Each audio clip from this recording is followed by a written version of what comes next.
Հարգելի հայրենակիցներ, հարգելի կառավարություն, հարգելի վարչապետ, հարգելի նախագահություն, ընդհանրապես ես այս արտահայտությունները սովոր չէի օգտագործել այս ամբիոնից, բայց ճիշտ ասած գնալով սովորությունները, որ պետքա փոխենք ինչ-որտեղ։ Հետևյալից կուզեի խոսել, ասելիքը շատ է, կարծում եմ որևէ ժամանակ չի բավարարի ամեն ինչ ասելու համար։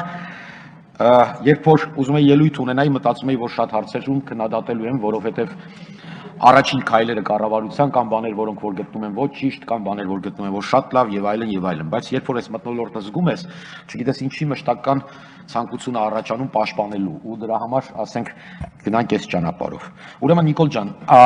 խոստացել էի դիմել որպես վարչապետ։ Հարգելի պարոն վարչապետ, ուզում եմ անպայման ուշադրություն դարձնել մի բանի վրա։ Հայկական ժամանակ օրաթերթը, երբ որ դու գլխավոր խմբագիրն եք, բազմիցս դրան անդրադարձել է, թերթում տպվել է, շատ խոսվել է դրա մասին եւ այլն։ Ուրեմն մեզ մի քիչ ինձանից ավագ, ուրեմն ընկերներ, տարիքով ավագ նկատի ունեմ,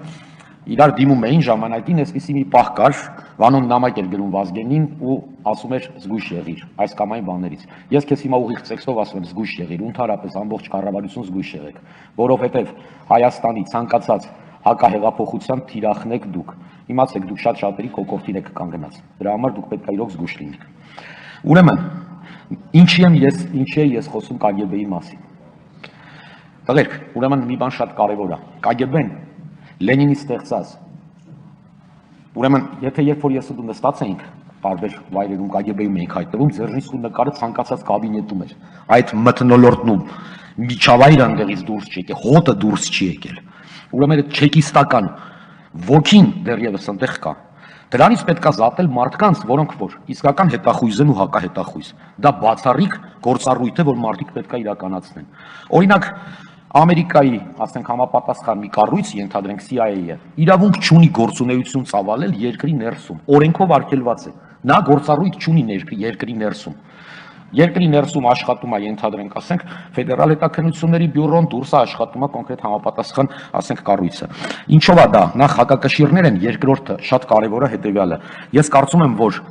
մեզ մոտ դա պետք է մի անգամ լավ քանդել։ Ես կառաջարկեմ այդ շենքը քանդել, կառավարության ծրագրի մեջ լինի, քանդել։ Տեղը մի հատ, ասենք, թե լիճ սարքել, ջուրը միգուցե այդ չարիքի, ասենք, թե բանը վերացնի, որը տեղ եղել է։ Ու դրա տեղը փոխարենը իրոք ձևավորել մարմին, որը որ կլինի Հայաստանին ծառայող մարմին եւ ոչ թե բան, բայց մաքրեք այդ կեղտից կոնկրետ Հայաստանը։ Ուրեմն, ես խնդրում եմ անպայման նկատի ունենալ հետեւյալ մի բան։ Երբևէ հանրապետականին կամ անհատապես հանրապետականներին ոչ մի բան չունեմ բացասական, բայց մի անգամ ես այդտեղ հարց էի տալիս, սա էլ ձեր երազանքը, ձեր ստեղծած երկրի, այ որ 20 տարի, 18 տարի առաջ իշխանության էի գալի։ Օրինակ, պարոն Հարությունյանը փորձեց պատասխանել, որը բնավ ասում է հանրապետական չի, բայց փորձեց ասենք ինչ-որ բանով պատասխանել, ասել եւ այլն, բայց չեմ ուզում դրան առնել։ Ես իրոք ասում եմ, բայց մի բան։ 98 թվականից հետո Հայաստանում տեղի ունեցել process, բայց այդ process-ը շատ վատ հետևանք է ունեցել։ Այդ process-ից հետո Հայաստանում քոչարյանիզմ է ձևավորվել։ Մնացածը դրա հետևանքներն են, հանրապետականներն են դրա զոհը։ Հանրապետականները մի մոռացեք, ընկերներն էին ՀԺԿ-ի ու ասենք միասին թիմ էին ձևավորել ու ուզում էին այս երկիրը դրականը դարձնել, բայց չարիքը պատեց այս երկիրը հոկտեմբերի 27-ից հետո այս երկիրը դառավ կոնկրետ ասենք վայրենական թշնամության երկիր։ Ես որ խոսում եմ Վանո Սիրադեղյանի վերադարձի մասին, շատերը խոսում են, որ լավ մարդ, լավ գրող, ոչ, ես ասում եմ, Վանոն քաղաքական վտարանդի է, Վանոն հեռացվել է Հայաստանից նրա համար, որ ինքը վտանգ է ներկայացրել Քոչարյանի իշխանությանը, իր մեջ, իր կազմակերպական ունակությունների պարագայում այդ իշխանությունը տեսել է մարդու, որը կարա այդ պահի Նիկոլը լինի ու կոնկրետ փոխի իշխանություն։ Ու դրա համար նրա հանդեպ սկսվել է հսկայական հետապնդում ու այդ հետապնդման հիմքում հետևյալն է անկած եղել. վերացնել ուրեմն հակառակորդին, իսկ հակառակորդին վերացնելու ճանապարհը ընտրվել է զուտ, ասենք, այն ինչ որ կարա վարկաբեկիչ լինի։ Դրա համար համապատասխան գործ է ստեղծվել, կարվել եւ այլն եւ այլն։ Եթե պետք է այդ գործի մանրամասներից ես առանձին կարող եմ խոսել,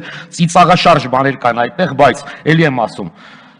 կարելի է այդ քննիչներին եւ այլն հավաքել, կանչել, բերել ու ասել ոնց է այդ գործը ձևելով է հանձնարարություն տվել ու ինչու։ Բայց եկեք մի բան, ես ուզում եմ նկատի ունենաք մի բան, այն նոր կառավարությունը։ Ստալինիզմը կոմունիստների 20-րդ համագումարում քննարկվեց, քննադատվեց, հետո ոչ մեկ չբռնեց մարդկանց կերավ կամ գնդակահարեց, բայց քաղաքական գնահատական պետք է տրվի քաղաքական այն պրոցեսներին, որոնց արդյունքում Հայաստանում ծնվել է անարդարությունը, կեղծարարությունը, պոռոտախոսությունը։ Օրինակ այսօր Աշոտյանը շատ լավ էր խոսում։ Հեռուստատեսությունը կարելի է տալ իրան նույնիսկ հումորային հաղորդումներ կազմակերպի, որովհետև այս Աշոտյանը շատ լավն է։ Հոյակապ Աշոտյան էր, խոսում էր, լավ էր, բան, էս կողմ են կողմ, բայց Աշոտյան դիա թիշեք քաղաքական գործիչ sense բան ասեմ եւ այլն, այդ տղերքը հիվանդացել էին, հիմա բուժվում են, լավ է, նորմալ է, շնորհակալություն առողջապահական լուրջ պրոցես իրականացնելու համար Հայաստանում։ Մի բան ես ուզում եմ նաեւ շատ կարեւորել։ Նիկոլ ջան, Գերմանիայում մի բան տեղի ունեցավ, մինչեւ կսովորեմ հապարոն վարչապետ ասելը մեկ-մեկ կստացվի։ Ուրեմն ոչ մեկ երբ որ գերմանյաները միավորվեցին, շտազին չդրեց, ասենք, կերավ եւ այլն, բայց մի բան եղավ։ Որոշեցին, որ լյուստրացիա են անում ու բոլոր այն մարդկանց, որոնք որ ծառայել են այսինչին, չեն տալի հնարավորություն, բան։ Մեզ հավանաբար տես մի օրենք հապետ, մեկ էլ մի բան ասեմ։ Երբեք ու որևէ մեկը մի մոռացեք դուք, դա սա ձեր պարտականությունն է, այս 3 երիտասարդ 4 որ նստած եք այդտեղ, այդ լյուստրացիան իրականացնելը ձեր պարտականությունն է։ Դուք պետք է մաքրեք կեղտից Հայաստանը։ Որովհետև այդ պատմական հնարավորությունը ձեզ տրված է։ Զեյնալյան, դու տեղ նստած ես, շուշուտ խոսա այդ բաներից, որովհետև դա շատ կարևոր է։ Ուրեմն, մի հատ իմանանք ով ումա ծառայել ընդհանրապես, ինչի համար,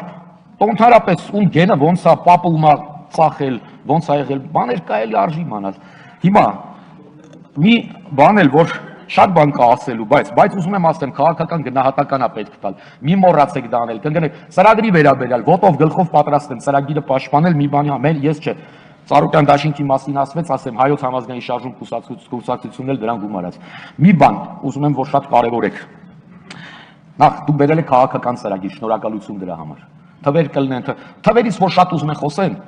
խոսեք հանրապետականների հանցագործությունների թվից։ Մի հատ գրեք, կոնկրետ այդ թիվը ներկայացրեք հասարակության։ Մնացած թվերը ես պատասխան եմ ձեր փոխարեն։ Հետևյալն են, բոլոր ոլորտներում առաջընթաց է լինելու էական եւ թվերը գերազանցելու են այն թվերը, որոնք ներկայացրել է հանրապետականը մինչեւ այսօր։ Պատասխանեցի ձեր փոխարեն, որ դրա վրա ժամանակ չկորցնի։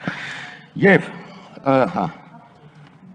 ուրեմն շնորհակալ եմ նաեւ, որ ես վախի մթնոլորտն է վերացի ազգային ժողովում քաղաքական խոսակցություն կա, քննարկում կա եւ այլն։ Ընտրությունների ժամկետը մի հետաձգեք, ես դրա համար եմ սկզբից նախազգուշացնում։ Մի հետաձգեք, որովհետև մինչև դուք այդ ընտրությունները անելը, մինչև օրինական իշխանություն Հայաստանում հաստատելը, բոլորս վտանգի մեջ ենք ու առաջին հերթին դուք։ Սա է ընտրությունները շուտ անցկացնելու։ Մի դրեք կարևորությունը, որ պետքա պատրաստ լինեն։ Պետքա պատրաստ են, պատրաստ չեն։ Քաղաքականությամբ զբաղվող մարդը պետքա միշտ պատրաստ լինի։ Ինքը քաղաքականա ընտրությունը իր գործառույթն է։ Ինձ պետք չի ելույթի համար պատրաստվել կամ չգիտեմ ինչի համար։ Ես իմ ասելիքս ու անելիքս գիտեմ։ Քաղաքական մարդը իր ասելիքն էլ ունի, ծրագիրն էլ։ Քաղաքական ծրագիրը միշտ արկա է, կուսակցության քաղաքական գրգիծն է դա։ Եվ մի դրեք այդ դրա համար բան։ Այդ տեխնիկական բաներին էլ մի նայեք։ Հիմա երկու բան տես գրել էի, շատ դժվար է, բայց բան է։ Չէ, շատ հաճելի էր համեմատությունները լսել Նիկոլի, ասենք Զևսի, Գանձիի, բանի հետ կապված, sense բանով։ Մնացածը հետո։